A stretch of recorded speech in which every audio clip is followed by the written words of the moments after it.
कल शाम अचानक बारिश आ गई और मेरा मन खुश हो गया।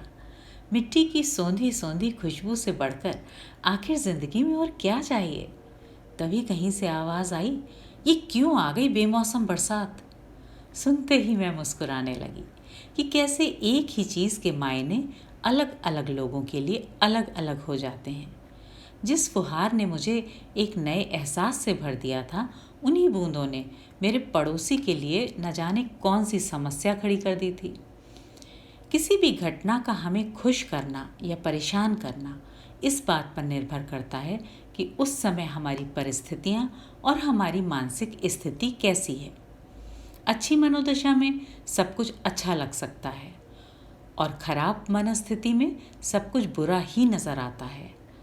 तो सवाल ये है कि हम अपनी मनस्थिति को कैसे सही कर सकते हैं।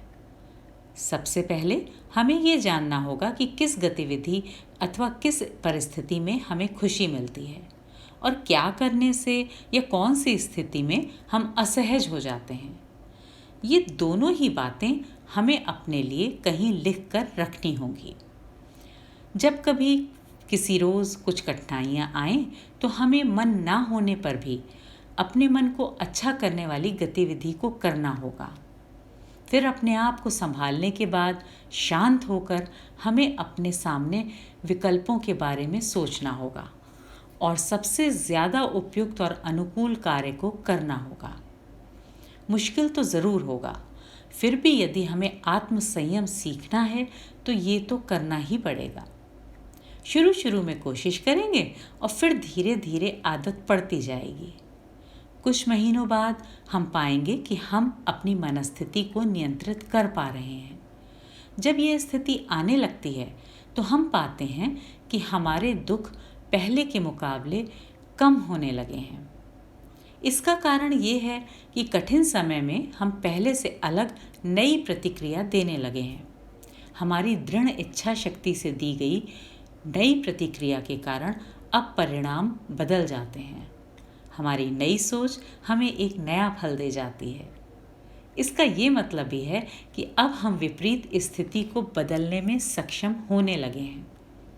सीधे शब्दों में कहें तो आत्मसंयम से हम अपना नया भविष्य रच सकते हैं। आप कहेंगे, इतना आसान तो नहीं है ये सब। जी हाँ, पर शुरुआत तो कीजिए, करके तो देखिए। क्योंकि आसमां में भी सुराग हो सकता है, आसमां में भी सुराग हो सकता है, एक पत्थर तो तबीयत से उछालो यारों। काशी नगरी से मैं हूँ रचना। कोशिश करते रहिए, अपनी संकल्प शक्ति बढ़ाते रहिए। दिक्कत आए तो हमसे बात करते रहिए।